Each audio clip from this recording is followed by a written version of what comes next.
Greetings, my friends. It's your friendly neighborhood PhD, Dr. Judd Burton, bringing you another episode of the Beyond Report on this Saturday, September the 11th, 2021. I'm a little behind on my video post this week.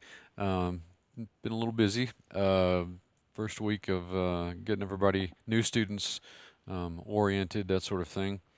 But if you like the content, please click a like, subscribe, and share. Let's keep the channel going, keep it on YouTube as long as we possibly can.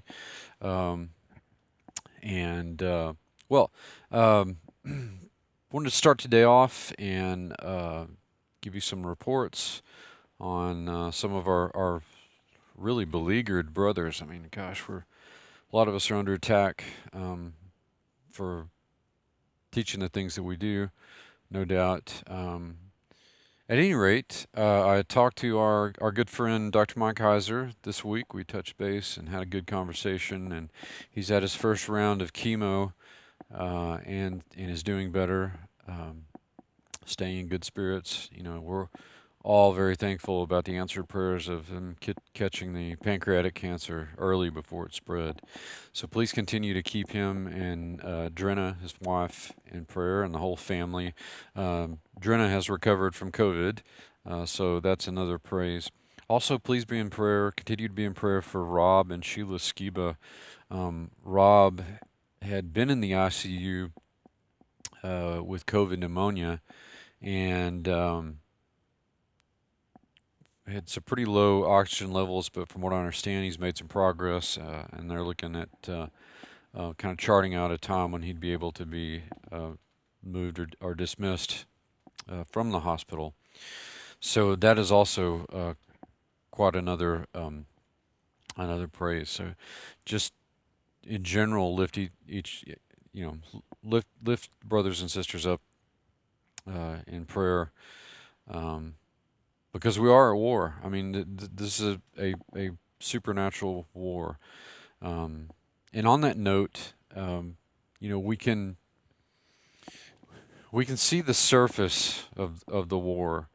You know, for the longest time, I talked about a supernatural Cold War. We're at the transitional phase now. I think there are still elements of this supernatural Cold War around, but it's becoming more and more prevalent and out in the open um, as the days and weeks and months and years go forward. Um, if you're a believer and you have not made peace with the fact that this is a supernatural war, um, then I and many of my peers and friends continue to pray for you because you cannot treat your faith and the Bible as just therapy and a self-help book. This goes way beyond that. It goes way beyond comfort zones. And a lot of people are going to have to make decisions and come to terms with that, and realize that this is an extra dimensional war between the forces allied to Yahweh and the contending forces allied with Satan. So we all need to be lifting each other up in prayer. You know, we can see the ramifications of this supernatural wickedness in the degradation of our own institutions, the institutions of our society, our way of life, education, medicine, um, and politics, religion, every aspect. And on the issue of medicine, look, I know the pandemic is real. COVID-19 is real. How you choose to address that is up to you and your healthcare professionals. But this is not a message about not taking the vaccine or taking the vaccine. I don't stand in judgment of people who do or don't.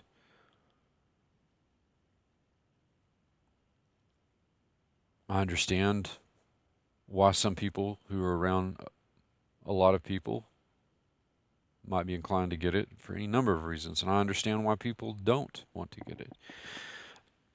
What I'm asking you to do is to look beyond the vaccine and look at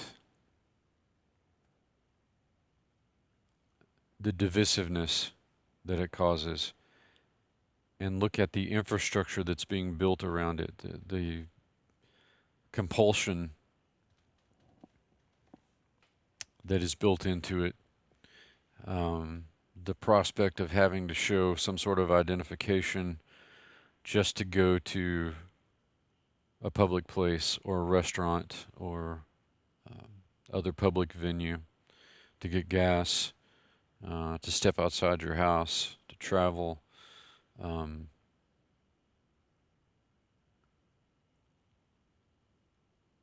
I'm not sure how one can see those restrictions as anything other than tyrannical.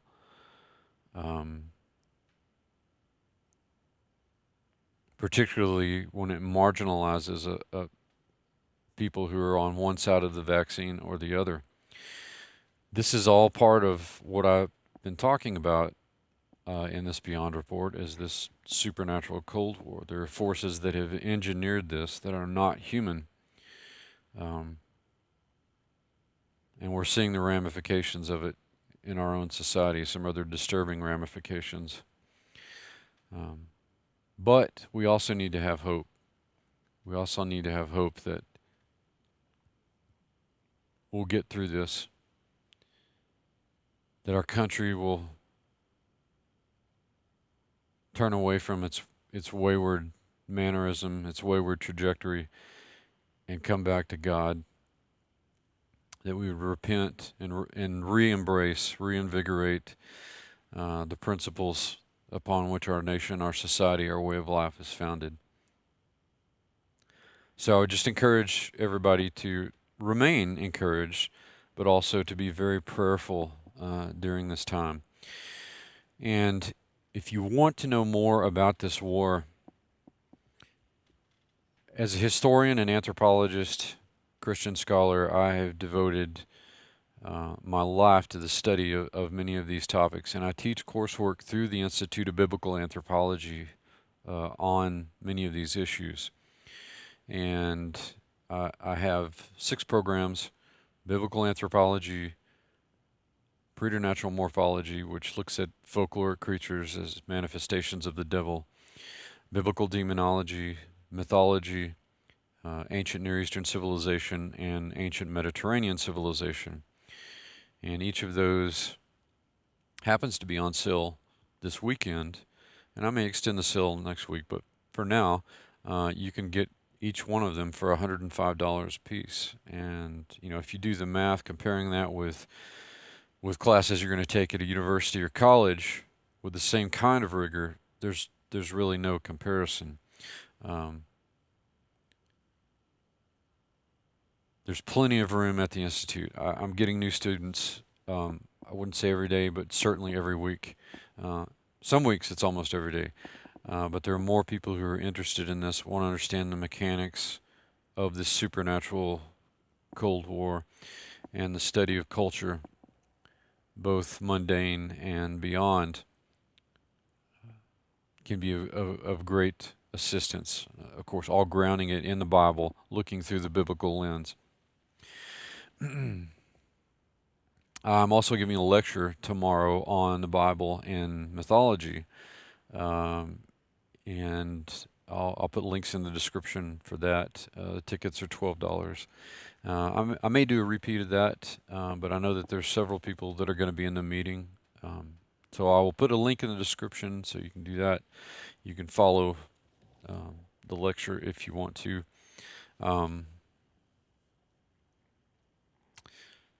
In closing, this is also a great time to give your life to Jesus, to embrace the good news, the gospel.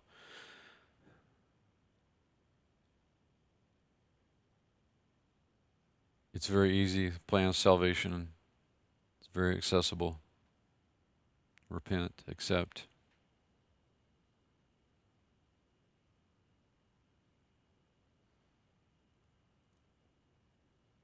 And I think that even if I had not been raised in a Christian home, surrounded by Christians, just on the historical evidence alone, I would be convinced.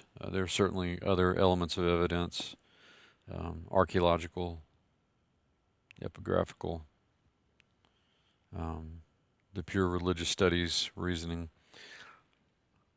I would be convinced every time that Jesus offers the best possible eternity. Um, and although ideally it should be a, a, a change of conscience, a decision of conscience, consider Blaise Pascal's wager that isn't it better to, given the two options, that God is everything he says he is and what he offers in the Bible, and that, or that God doesn't exist. If it doesn't exist, then you lose nothing. If he does exist, which I wholeheartedly believe he does, and there's evidence to that notion, then you gain everything. Well, until next time, my friends, Godspeed, and I will talk to you soon.